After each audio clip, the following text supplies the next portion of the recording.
hungry. Hey everyone, it's me, Lisa Lillian, also known as a Hungry Girl. Happy 2021. I am back with my pals, Mikey and Jamie, for our very first Chew the Right Thing podcast of the new year. Hey guys. Hello. Hi, Happy New Year. Happy New Year to you. I'm singing happy birthday. Well, it is, you're singing it to the tune of Happy Birthday, and happy birthday to you, Lisa. Happy birthday. Thank you. It was my birthday. Do I sound older than I did in the last podcast? I was going to say you're looking a little. No, I'm kidding. Looking.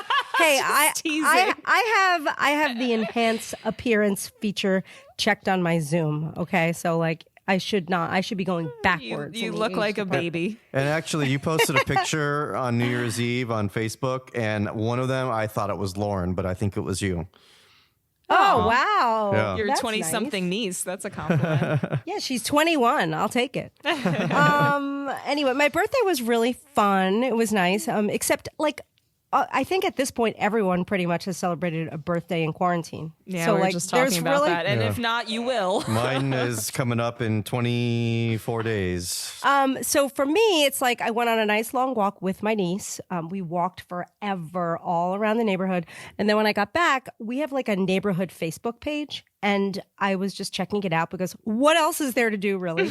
And someone had posted, and this someone is Tori Spelling, who lives in my neighborhood. And she posted, "Help, my ferret got out of my kitchen door and she's missing and my daughter is devastated." And the ferret responds to like crinkling sounds and crunchy snacks. And if anyone sees her, you know, here's where I live. It's not far. It's, you know, in my community. And she put up her cell phone number. So I was like, Lauren, we have to go find Tori Spelling's ferret. Of course, right? Please tell me you found Wouldn't it. you?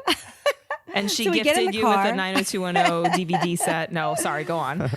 No, we got in the car and we went, and we realized like this community, there's a lot of like space between the houses, and there's just no way you're going to see a ferret anywhere. And I was devastated. I'm like, oh my gosh, because there's like wild animals all around. Anyway, long story short, she posts as we're driving around looking for the ferret. She posts that they found the ferret, which I was happy about. But then I was like, well, maybe now that I have her address, I need to Amazon Prime one-click a fancy ferret sweater vest for her ferret. So the next time the ferret gets out, Wow. he's easier to spot. So Did I you do ordered it? Tori. I did. I ordered Tori This is the best Spelling's story I've ferret ever heard in my sweater. life. It's end the podcast. We can't possibly top that. I mean, and then I posted on the message board. I was like, I posted just that. I'm like, okay, well, I ordered a sweater vest for your ferret, and so she'll be easier to spot next time. And only one neighbor like clicked a love, and everyone else probably ran screaming and is thinking I'm a lunatic. I'm so excited for that. I'm going to start following her on Instagram and wait for that picture to be posted. Well, we will see. But that was my excitement. That was my birthday. That was my birthday challenge. And this episode is really good. It's like I am very excited about it because I think that it's going to be one of those episodes that really helps people for the long haul this year. It's a great way to get back on track. It's listener questions that we're answering yet again, but these are things that are all really helpful for this time of year. It's our Healthy New Year's Guide episode, guided by these questions. So I'm excited. Me too. And it's also sponsored by a fantastic sponsor that we love so, so much. Our very good friends, the Good Crisp Company, Potato Crisps. We love them. You may know them as like the Pringles look-alike, like healthier Pringles. They come in a can.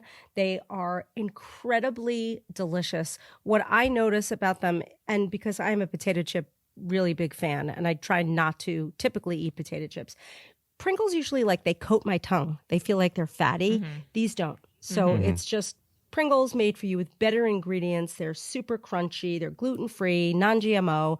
They come in a bunch of flavors like classic original, aged white cheddar, sea salt and vinegar, which to me is a boy flavor, by the way. But I like it. Outback barbecue, yum, and sour cream and onion. I can't even tell you which one my favorite is because they're all good. Mike, do you have a favorite? I was going to say sea salt and vinegar, so that obviously makes sense. Boy flavor. Yeah. Mine's barbecue. Yours is barbecue. It's so good. So good. I feel like at any given time, either the classic original, the barbecue, or the sour cream and onion are my favorite. But what I really like are the portion controlled cans, like the little cans that, they're technically 2 servings or like 1.5 servings, whatever it is. You could eat half of it or eat the whole thing. I think the stats are pretty great. Each serving has 140 calories, 7 grams of fat.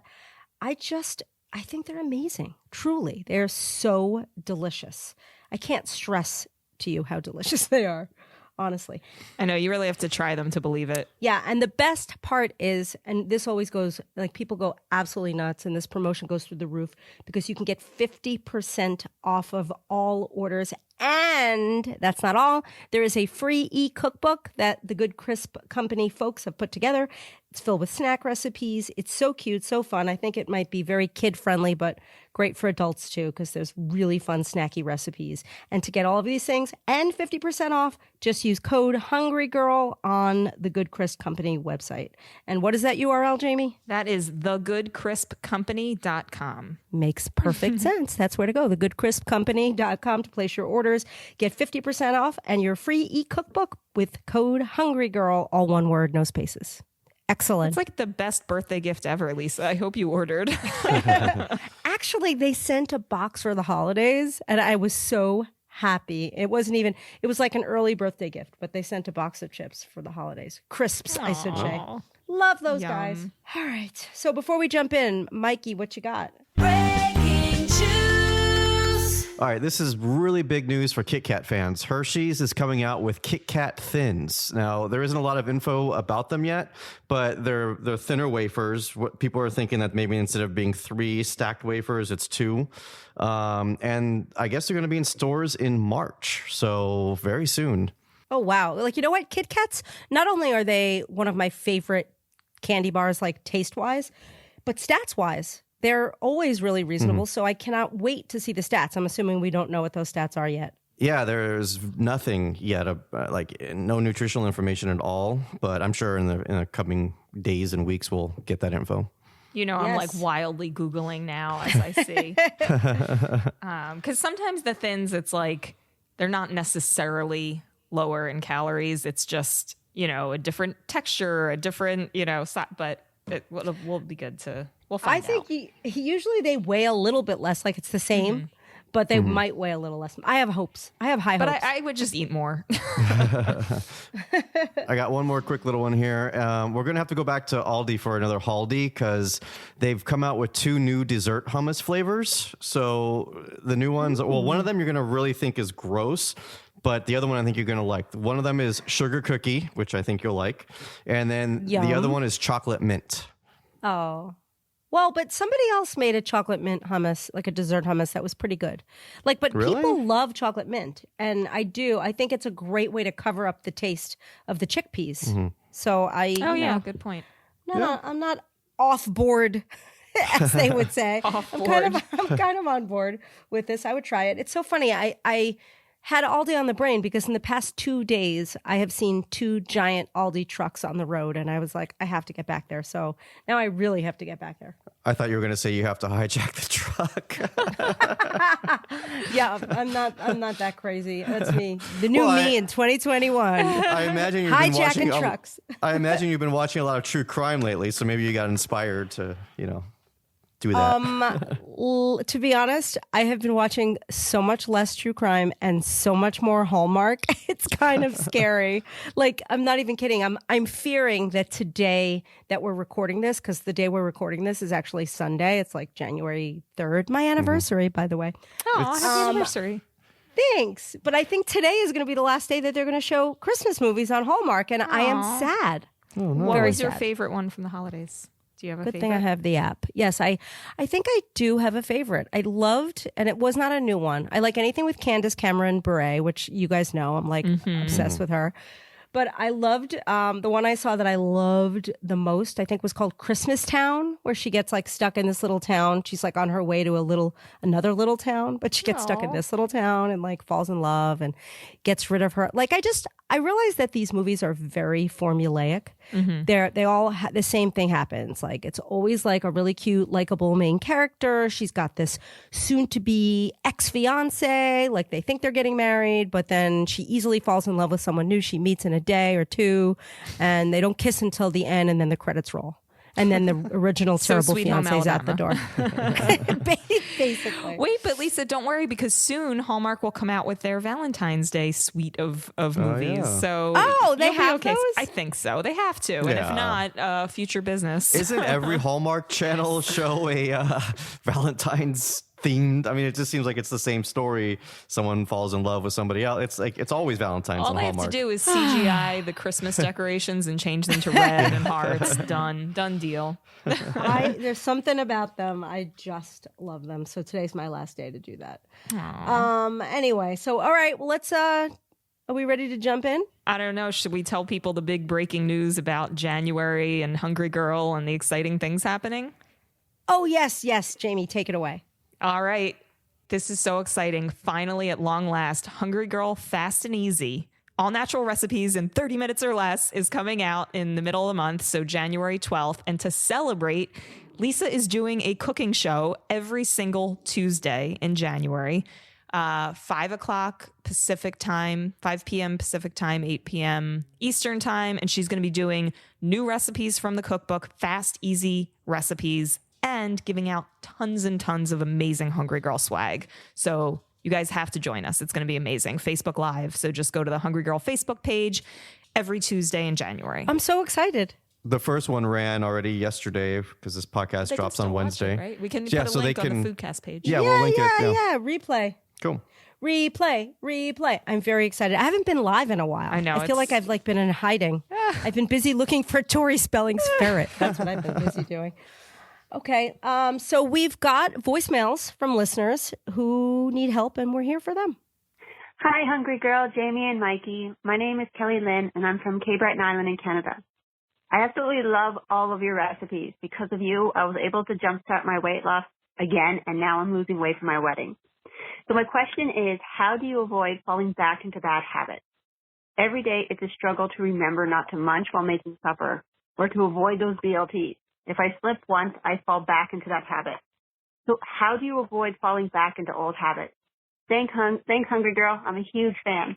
Kelly Lynn, we love you. Thank you for calling in. Congratulations on your upcoming wedding. I think you ask a question that plagues so many people. And I think the easiest way to sum it up, and let me know if you guys agree with me, I feel like when you think about habits, you want to make sure that one of your habits isn't falling completely off the wagon when you fall off once. So for me, the thing that was most helpful is I made it a habit to just take like one day at a time, or even like a few hours at a time. I always try to do my best. And if I slip up, which happens, I either try to go for an extra walk and move around a little more, or just think, okay, tomorrow's another day. I think the habit I used to be, and the habit I used to have was more like what Kelly Lynn is talking about, where like I'd slip up, I would munch a lot, I'd snack too much, I'd overdo it, and then I'd say, oh, this is terrible, it's over. And then this cycle would continue until I was able to sort of psychologically get back into that place where I was ready to make that choice. So is that too simple of an answer? But I really think it works for me. I mean, I think it just reminds me of when you talk about the idea of like an all or nothing attitude being really detrimental to success. And I think that's so important with New Year's, because so many people make big New Year's resolutions and then they feel like, oh, I failed. I didn't stick to my perfect New Year's resolution of eating perfect every day. So I'm done. I failed. It's like you have to just have that attitude that it's a process. It's a journey and you're not going to be perfect. So accept that from the start. And there's no failure if you just every day, like you said, even after every occasion, you just keep going. Yeah, and a lot of people, there's someone, I think Laura also said it would be helpful if we would address how to stick to what you're doing when the going gets hard and keep that motivation past the first week and really commit. And it's exactly what you're saying and what we're saying here. It's like, it's not about being perfect for the first week and then you fall off the wagon. Like I read some stat. Every year, the same stat comes out. It's like the number one New Year's resolution is to eat healthier. And by, January 20th, usually like 80% of the people abandon that. And it's really not about that. It's just about taking one day at a time, doing the best you can, and realizing nobody's perfect. Yeah. I think, too, it's like what you talk about with the on again, off again diet mentality. Like, forget about the wagon. There is no wagon. It's a lifestyle, and the less you think about being good, being bad, or sticking to your diet, not sticking to your diet, just start to do things that you can do forever, things that work for you. And, it might not look like the person next to you, but find what you can do. And I think not to tie back to our sponsor, but like, it's a perfect example of like, if you're going to crave salty, amazing, delicious, crunchy snacks, be prepared with better versions. You don't have to swear off them completely, find things that work for you so that you can, still enjoy food, but do it in a better way. Exactly. Okay, next question we have is from our friend Stacy. Good morning, Hungryland. This is Stacy from North Carolina. My question is about vegetables. I hate vegetables. I hate adding salads to my diet, but I know I need to eat them. What are your tips for adding vegetables to the diet? I've seen things about hiding them in recipes. I've been interested in adding tasty side dishes. I just need your help. Thank you, guys. Have a good day. Oh, I love vegetables so much. So it's like, it's almost hard for me to relate to this question, even though a lot of people don't necessarily like vegetables and it's easier for them to hide the vegetables. So I would say if you're a person who wants to eat more vegetables and lots of them and find ways to hide them, there are ways to do that. Like I know there's a lot of gimmicky recipes where you like put zucchini in cookies and things like that. But I don't recommend hiding them that way necessarily, although, whatever, we have a bunch of great recipes that may do that. But the best way to get like high volumes of vegetables into your diet is to really try to make them feel like something else, like pasta or like rice. So like, okay, Green Giant obviously is our friends in that arena. Like they make those amazing spiralized and riced veggies that you get in the freezer section of the market. And those are the easiest way to do that. But even just spiralizing your own zucchini or picking up a bag of riced cauliflower, if you add, or even like broccoli slaw, that's the original. I would say broccoli slaw, like we've been doing this since 2004, 2005, using broccoli slaw instead of pasta. If you just cook it and put the right sauces on it, and you can easily mask the taste of the vegetables and use it instead of a pasta dish. And to me, that's hands down the best way to hide your vegetables and get them. I mean, can you think of a better way to eat a huge amount of vegetables if you really don't like the taste? No, I love the idea of like it's like you do double duty because one, you're eating your vegetables, two, you're kicking a craving for something that, maybe is a little heavier than you want. The other ones that come to mind are veggie fries. So like cooking them up. We have some recipes on the website we can link you to. Carrots, butternut squash, like cooking out so they're crispy and dunking them in ketchup. And also I like cauliflower mashies. And I think if you love potatoes, like if you go 50-50, we have, again, a bunch of great recipes with mashed cauliflower, mashed potato. I feel like that is the exception of a good way to hide it. Because to me, that just tastes like delicious mashies. I totally agree. All right, but I'm going to say this because I have to, because I love vegetables so much. And I really, really, really would like Stacy to try to like vegetables a little more. So here are a few little tips that are very veggie-centric that might make you like them more. So for starters, I love broccoli. Broccoli is like a huge snack of mine, and I like to buy it pre-cut in the bag. And I don't love the taste of raw broccoli because it tastes a little too much like came just from the ground, kind of like it tastes very grassy. So I throw it in the microwave for a little while. I don't like to make it overly soft and mushy or smelly, like some people complain about the smell of broccoli, but you just cook it a tiny bit. It's almost like a parboil kind of texture. And you dip it in something that is just completely delicious, that is decadent and not like crazy in the stats department. And my two favorite things, or even more than two favorite things, Anthony's cheese powder. which is like the most magical powdered cheese that's all natural. You can get it on Amazon. We will link you to it on our show page. You mix that in a little water. You make a cheese sauce. You could dip your broccoli in that, or go to Trader Joe's if you have a Trader Joe's near you and buy. They have some of the most delicious, decadent tasting dips that can make anything taste amazing for not a lot of calories. They have a truffle dip that is to die for. They have a jalapeno, cauliflower jalapeno dip. Oh, So I love good. it. All like really very reasonable in the stats department. So I'm pushing for Stacy to try veggies with that stuff on it. I've been trying to do more veggies too. So we actually just I got a lot of carrots, and I got that Trader Joe's buffalo. Was it buffalo hummus dip, which I hope is good. Yum. idea. I hope is healthy. I got it purposely because I thought Yeah. it was healthy. But yeah, I mean, Trader Joe's has the best. Well, and also you just reminded me of a couple of things. But wait, before I forget, Lisa, do you, when you cook that broccoli lightly, do you then chill it before you dip it in like those dips, or you do it warm? Both ways. I will have it anyway. Yeah, especially the cheese. Like the cheese sauce, I usually have it warm, but the other dips, it goes both ways. Yeah. So like, because sometimes I'll like take the rest of the broccoli bag and just put it in the fridge, and so it's like already cooked a little, and then I just pull the bag out and I eat it. I'm not fussy like that. It's great any way you slice it. And even if you think you don't love veggies, just give it a try, and you might really, really like it. Well, and I'll jump on that in the challenging you to not hide your veggies. Two things that I do that make a huge difference is either roasting them at like a high temp so they get all charred and delicious with like really good seasonings, sea salt. Actually, Mrs. Dash makes some incredible seasoning blends. But also air frying it. We just busted out our air fryer.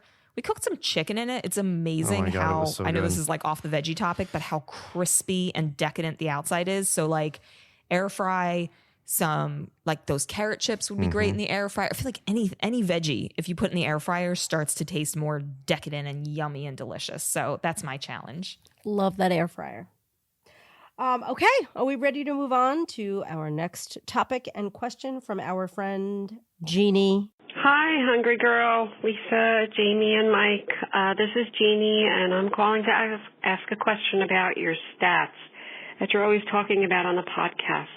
Whenever you review a new product, you review the carbs and the protein and the fats and sugars that's in the product. But when I look at that label in a store, I don't really, at a glance, I can't tell, is this good or is this not good?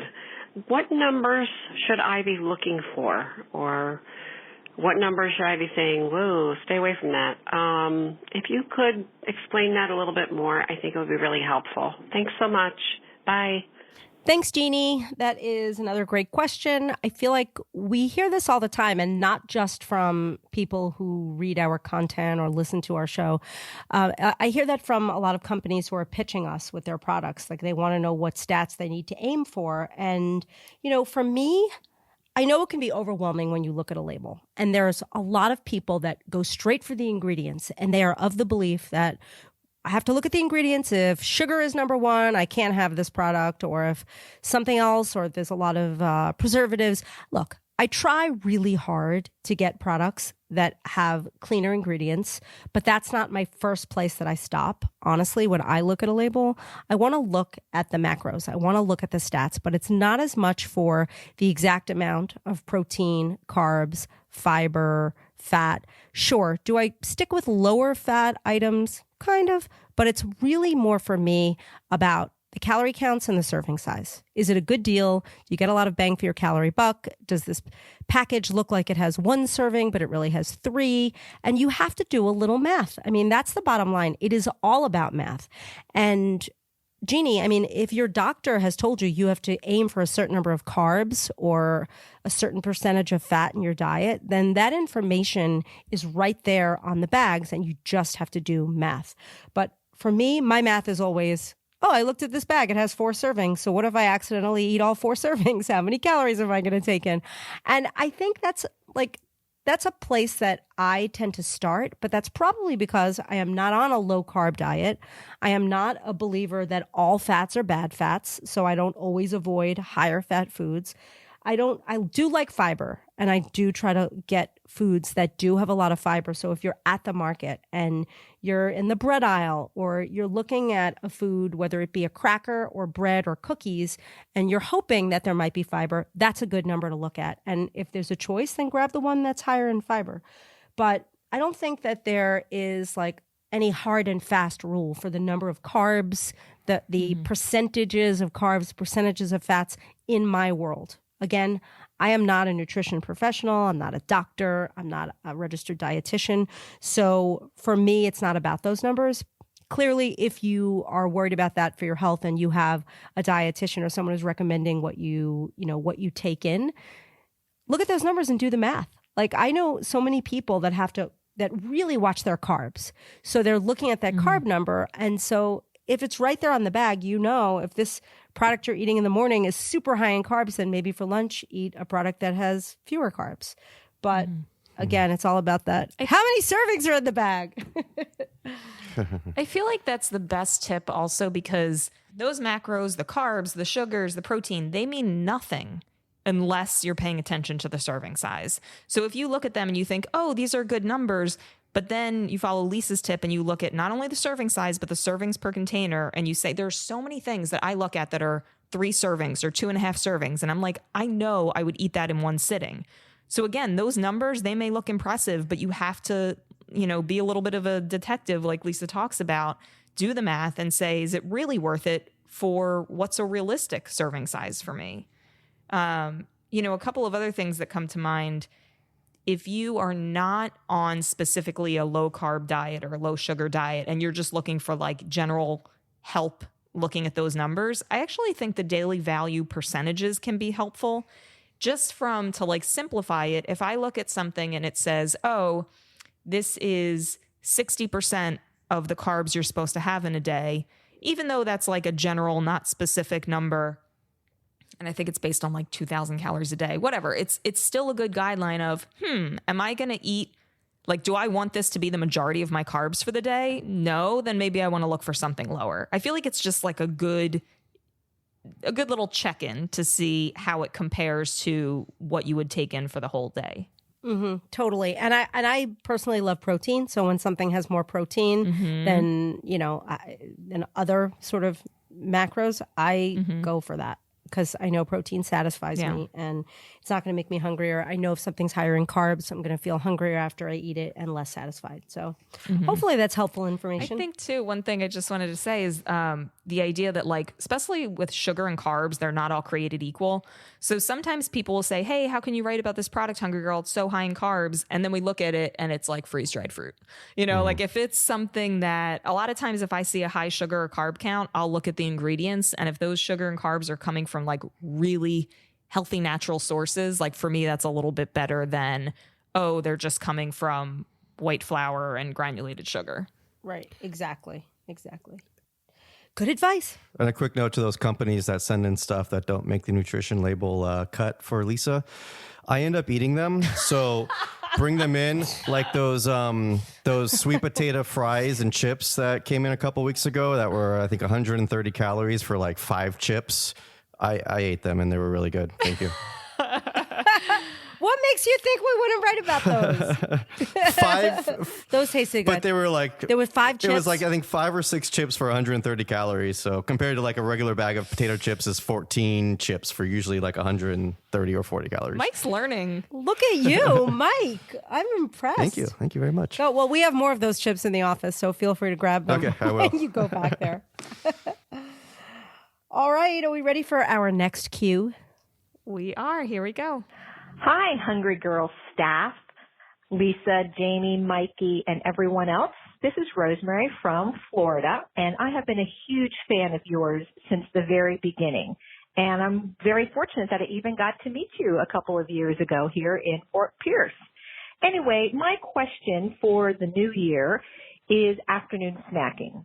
In my opinion, I eat a pretty good breakfast and lunch, and I make sure that I have protein. I even have a protein snack on my way home from work, but then it's usually about 2.5 to 3 hours before dinner, and that's when the snacking occurs. And I know what I should be eating, but if you can give me any type of advice or tips to deal with afternoon snacking and munchings, I would really appreciate it. Thanks so much and Happy New Year. Bye. That's Rosemary. I remember her. Aw. I totally met her. She was with Dana Miller, I think. Yep. When I think, yep. Go. Anyway, Rosemary, hopefully we can help you. We are big snackers. For me, I really embrace afternoon snacking because especially when we're in lockdown or, if people are still just dealing with, is everybody in lockdown? I don't know if everybody is, but we certainly are. And I'm sure in general, you guys are just not going out for big dinners like you used to, or even necessarily preparing huge dinners. While I'm home, I tend to snack a lot before dinner and eat less for dinner. So I'm not saying that will work for everybody, but I don't mind having a little bit of a heftier snack if it's going to make me eat less later in the day. So for me, I like things like turkey slices with pickles, things that are loaded in protein. I feel like if you start to snack on whatever you're preparing for dinner, you'll end up eating 2 or 3 servings of your meal. So I don't necessarily advise that. But also fruit is a great afternoon snack. I think a half of an apple or a whole apple or cucumber slices, carrot sticks, not to sound boring, but like even that same broccoli with the cheese sauce, any veggie snack is great.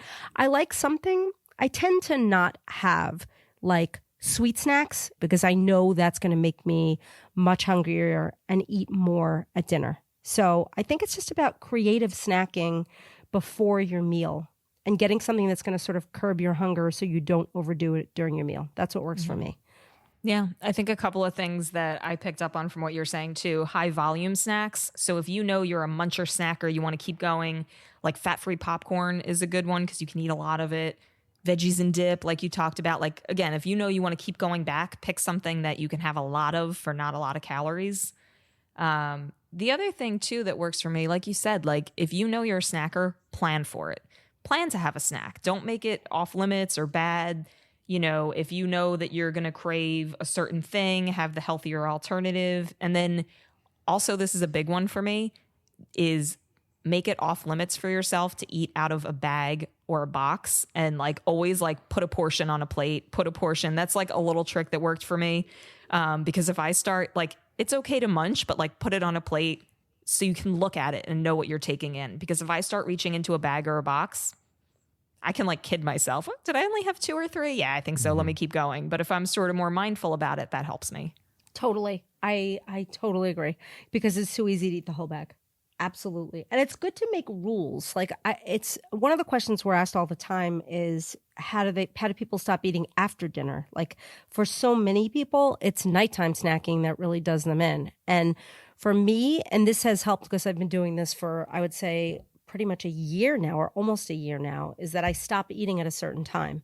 And I'm such a rule follower. I don't like breaking rules. Like I have to tell you, when I make up my mind to have like a new rule or a healthy habit, like when I started walking 30,000 steps a day, which I have done every single day since March 18th, still to this day. And now I floss twice a day because there's a rule. Ooh, look at you. Do my teeth look sparkly? There's a new They rule do. for me. Like I've set rules and I am such a rule follower. Like if you just make a rule, stop snacking at a certain time, brush your teeth, just like keep it out of your head. It's just not an option. Like there are a lot of things that aren't an option. You're not going to like go to the supermarket in your pajamas. That's not an option. You're not going to wake up and start your day without brushing your teeth or getting a little bit clean in some fashion. That's not an option.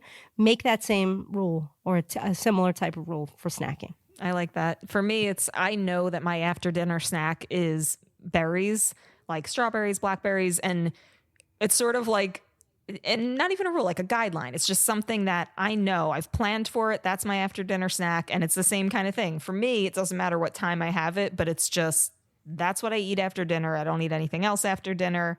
And I think too, like if that sounds too strict to anyone, remember, this is just our advice and what works for us. It's all about finding what works for you. You might say, hey, that makes me feel too restricted. That's okay. You can explore other things that work for you. But, again, these are just tips and tricks of what works for us. I like the berries. Very healthy, Jamie. They're loaded with fiber. Is it weird that I eat them frozen, like half frozen? I wouldn't say it's weird. I remember you used to eat frozen mango too. Like it's fine. It's good. Right? I mean, I like thaw it enough so that I'm not like biting into rock hard ice cubes, but like I don't know, it takes me a while So to like eat. you're not. It's like a fruit, think about like a frozen fruit pop, it's like little ones and all fruit. Yes. Absolutely. The day that you start crunching on something and you realize it's half a tooth, then you should stop. But until then, All right. I'll keep that in mind. okay. And we have a question from Samantha. Hi, this is Sam Grimes from Kansas City, and my question is about wine and what I could drink instead of wine that would still feel like a special treat. I think my wine habit has been responsible for most of the pounds I've put on during this pandemic, and I would like to get a fresh start in the new year, lose some of those pounds, and just feel better overall. So that's my question. What could I drink besides wine that would still feel like I was getting to have a special treat or a special cocktail? Thank you. Bye. Sam in Kansas City. I love Kansas City. Some of my favorite food in the whole country is in Kansas City. So now I'm just thinking about like barbecue. But it's a good question. I think alcohol does a lot of people in. Like, luckily, like that's never been an issue for me. Like, I'm not really a big drinker and I'm not really a person who enjoys wine so much. So hopefully I'll be giving helpful advice here. But I feel like the idea of wine is you feel a little fancy when you have a glass of wine. You feel relaxed. You pour it in a nice glass. And I think, Sam, maybe you need to find some maybe sparkling beverages that have like essence of fruit, or even some of our recipes. Like, I'm sure we could dig and figure out some recipes that we have that are like sort of pitcher recipes that are fruity, that might use like seltzer and sparkling water and fruit, or like spa water. And if you pour it and just pour it in a nice glass and sit with your fuzzy slippers and watch a Hallmark movie, like it might feel like you're drinking a glass of wine. I don't know. Hopefully that's not terrible advice. I don't think any of us here. This episode is not sponsored by Hallmark. It's not. Your advice is much better than the advice I was going to say. I was just going to say buy really cheap, really terrible wine, and you'll never want to drink it. No. Oh, wait, but that did remind me. Sometimes, like when I was younger, I would make white wine spritzers. So like you have mostly sparkling water and then you just spike it with a little bit of wine. That's probably, Mike, you really hit on something. Because that's that might be the best thing to do, because you get that flavor, that little like pinch of wine in your sparkling water. I'm not saying it has to be cheap. I think you could do like 3 ounces of wine, 3 ounces of seltzer, and then like a lot of like fresh citrus squeezed in, and it's like yummy and feels special. It's sort of like a combination of the spa water advice and, getting to have some wine. Throw some of those frozen berries in there. Yes. It's a date.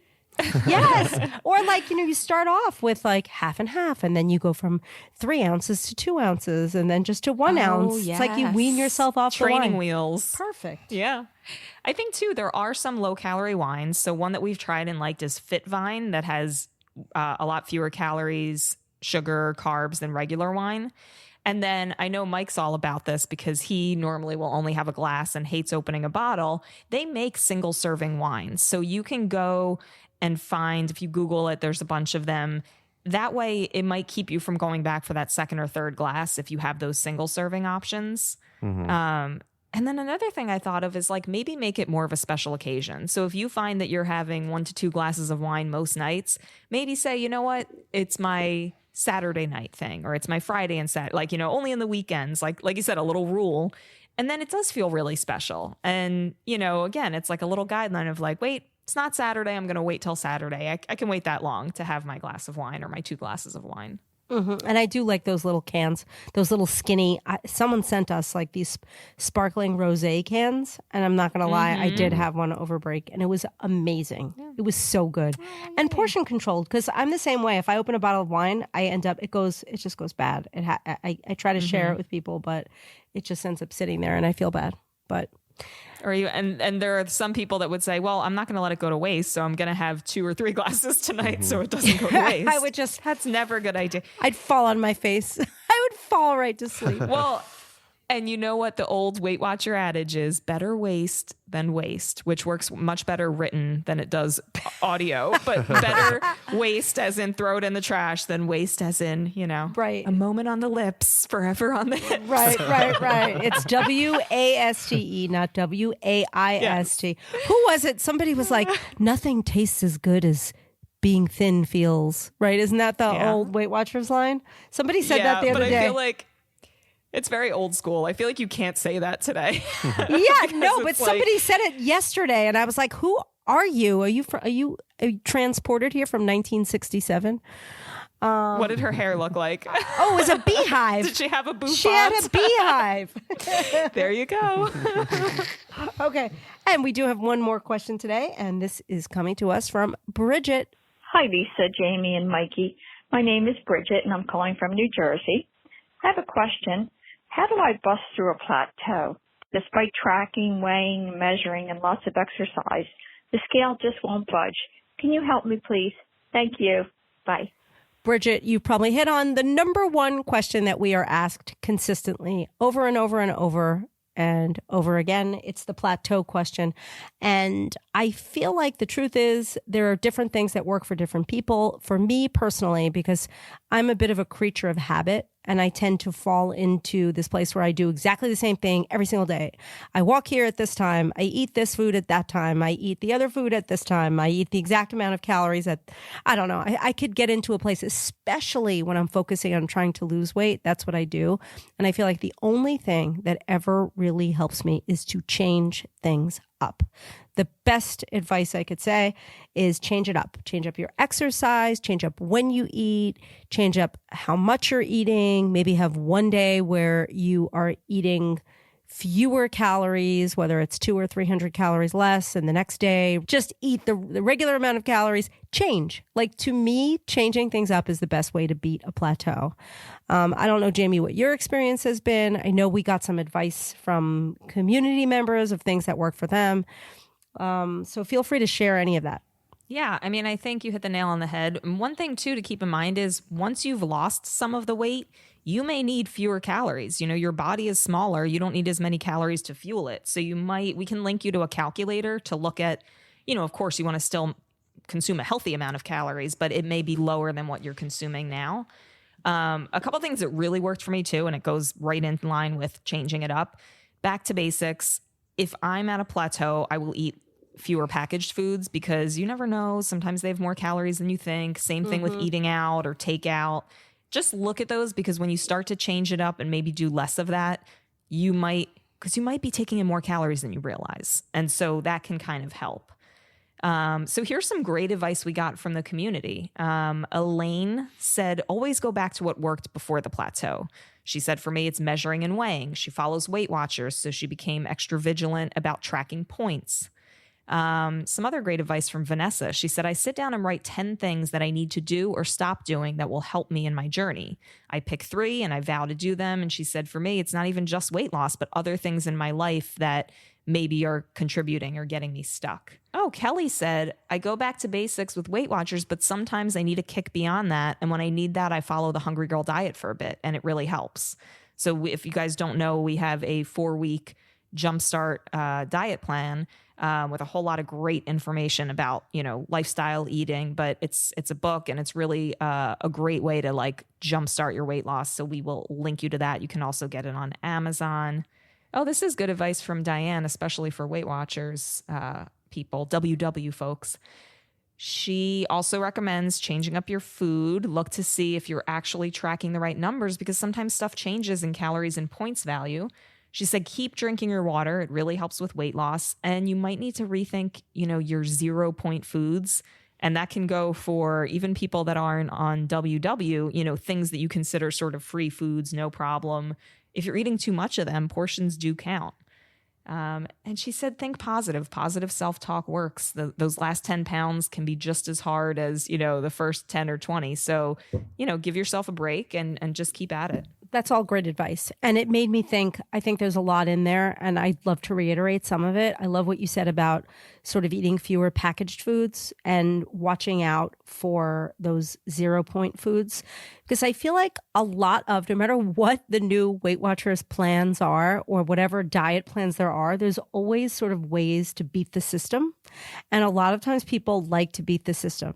And what I mean by that is, a banana has 0 points, I'll eat 4 bananas. You're not going to break your plateau by eating 4 bananas. You're just like not, unless that's all you eat all day, which I do not recommend. But so, it's more about being honest with yourself and making smarter choices. So during that plateau time, eating things that are just a little bit, more whole food, more natural could definitely help you, as you say, bust through the plateau. There's lots of good information in this episode. I think this is like a great sort of way to get people on track for January, for the whole year, 2021. And I'm excited. And we're going to link to a whole lot of stuff on our page, right? On our Foodcast page.